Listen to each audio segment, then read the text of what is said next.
Assalamualaikum warahmatullahi wabarakatuh. Nama saya Alisha Kamalia Putri. Perkenalkan, nama saya Wahyu Bintang Mentari. Nama saya Cizia Anastasia.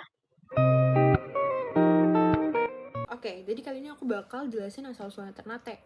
Kerajaan Ternate bukanlah kerajaan bercorak Islam. Saat didirikan oleh Momolo Ciko, bergelar bab masyhur Malamo pada 1257. Agama Islam ini masuk ke Maluku itu sekitaran abad ke-15 Masehi. Raja Ternate pertama yang memeluk Islam adalah Kolano Mahrum. Itu sekitar 1466 sampai 1468. Sultan dari Kesultanan Ternate ada banyak sekali, oleh karena itu yang dicantumkan dalam PPT kali ini hanyalah beberapa sultan yang membawa kejayaan dalam Kesultanan Ternate. Yaitu yang pertama ada Kolono Masyur Mulamo yang menjabat di tahun 1257 sampai 1277 Masehi. Selanjutnya ada Kolono Marhum di tahun 1466 sampai 1468 Masehi. Selanjutnya ada Sultan Zainal Abidin di tahun 1486 sampai 1500 Masehi. Lalu Sultan Bayanullah di tahun 1500 sampai 1522 Masehi. Sultan Khairun Jamil di tahun 1535 sampai 1570 Masehi. Dan yang terakhir ada Sultan Ba'abullah di tahun 1570 sampai 1583. Beberapa sultan dari Kesultanan Ternate membawa kejayaan ke Kesultanan Ternate itu sendiri. Contohnya, ada Kolono Marhum, dialah yang membawa Islam masuk pertama kali ke Kesultanan Ternate.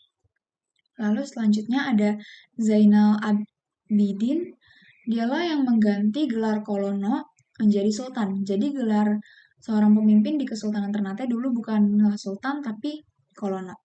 Habis itu setelah Zainal memimpin, dialah yang mengganti gelar tersebut. Selain itu, dia juga membawa perubahan lain seperti yang pertama, ada Islam menjadi agama resmi di Kesultanan Ternate. Yang kedua, membentuk lembaga kesultanan yang baru yaitu Jolobe atau Bobato Akhirat. Yang ketiga, menempatkan seorang sultan sebagai pembina agama yang membawai Jobole di pusat kekuasaan ataupun di struktur sosial politik kerajaan Islam. Selanjutnya ada Sultan Bayanullah. Di masa sultan inilah terdapat beberapa hal yang dilakukan untuk melanjutkan kepemimpinan ayahnya, yaitu ada pembatasan poligami, larangan kumpul kebo dan pergundilan, selanjutnya ada wanita diwajibkan berpakaian secara pantas dan memakai cidaku atau cawat bagi laki-laki terlarang.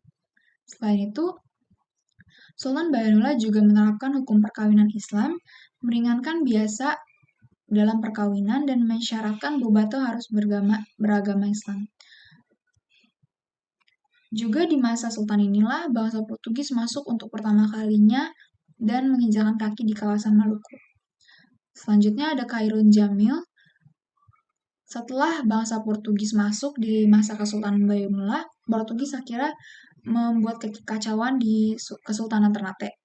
Dan di masa Khairun Jamil inilah Ternate mulai stabil, tapi belum berhasil mengusir Portugis. Baru stabil kesultanannya dan dengan agenda utamanya menjaga kembali akidah Islam. Dan yang terakhir ada Sultan Babullah. Di masa Sultan Babullah inilah Portugis berhasil diusir dari Ternate.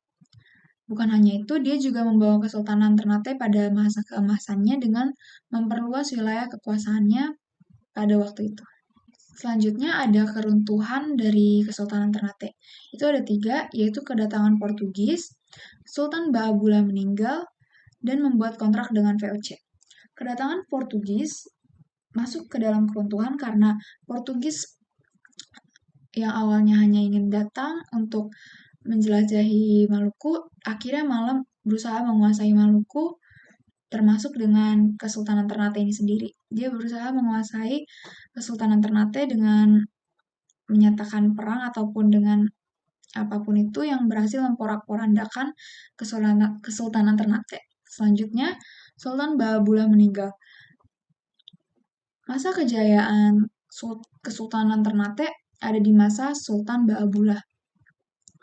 Oleh karena itu, ketika Sultan Bahabullah meninggal, Kesultanan Ternate mulai tidak stabil lagi dan akhirnya itu membuat kegoyahan di Kesultanan Ternate.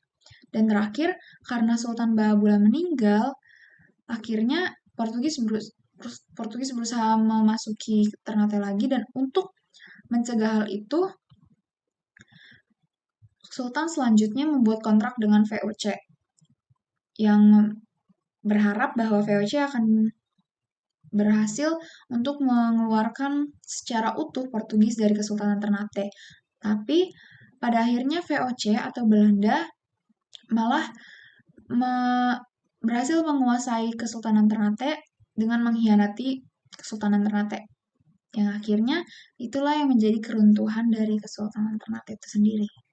Jadi yang terakhir ada peninggalan dari Kesultanan Ternate. Yang pertama ada Keraton Sultan Ternate. Keraton Sultan Ternate ini dibangun pada tanggal 24 November tahun 1813 oleh salah satu Sultan Ternate yang bernama Sultan Muhammad Ali.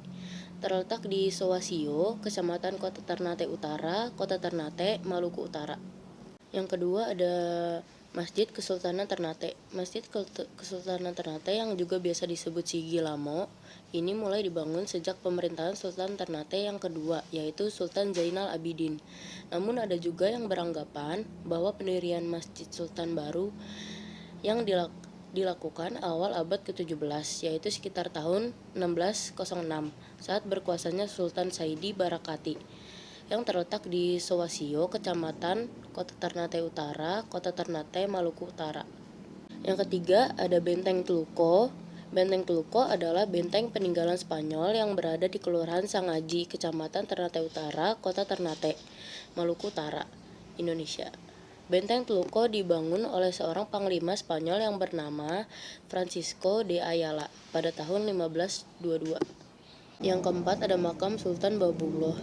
Sultan Babuloh dimakamkan di bawah pohon momo yang besarnya sekitar 3 pelukan orang dewasa. Dimakamkan di puncak bukit Foramadiyahi yang merupakan kampung tertinggi dan tertua di Ternate. Menuju makam Sultan Babuloh harus mendaki kaki gunung Gamalama sejauh 1 km.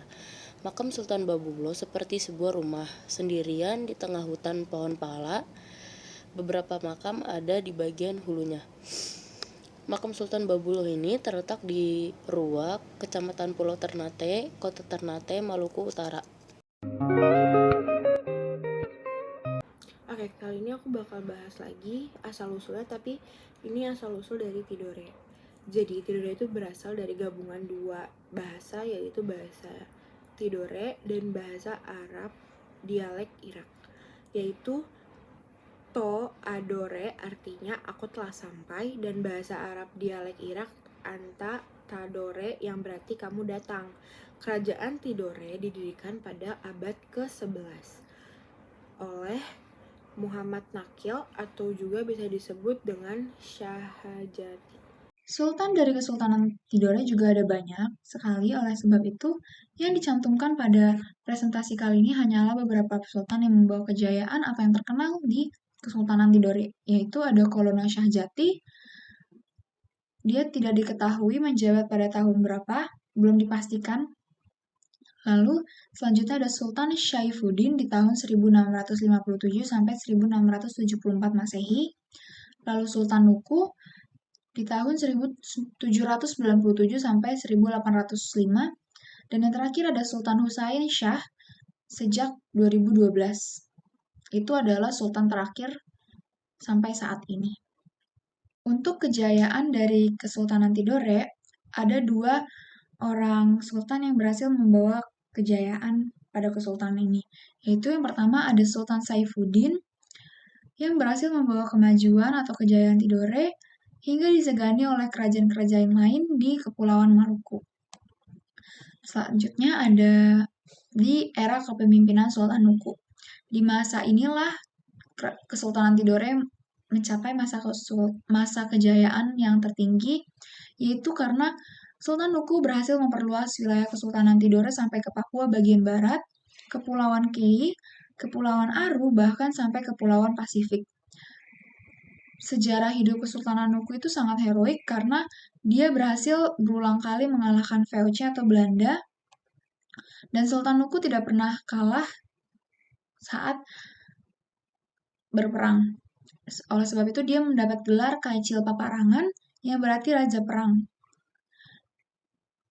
Sultan Nuku selalu siap berperang demi menuntut haknya dan mengusir kaum penjajah dari Maluku Utara.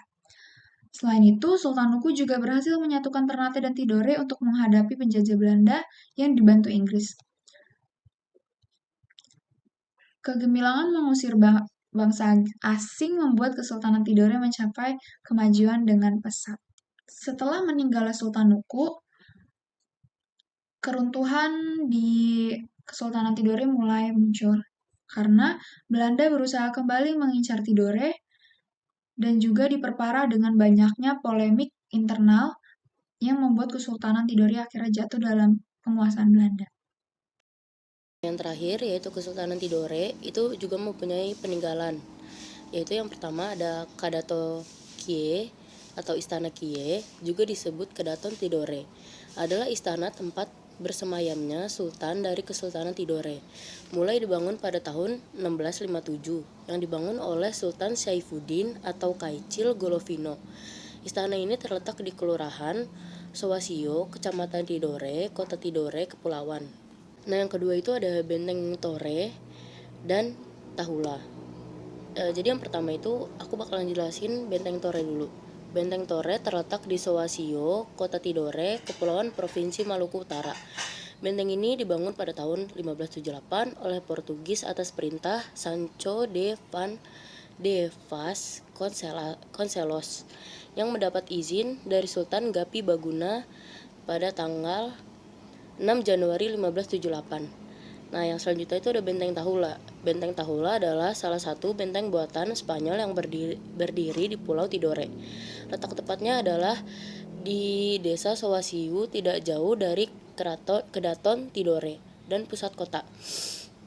Benteng Tahula atau Tohula yang berarti kota hula merupakan benteng pertahanan yang dibangun oleh Spanyol ketika merebut wilayah Tidore pada awal abad ke-16. Pembangunannya dimulai pada tahun 1610 dan menjadi properti pertahanan Spanyol hingga tahun 1662.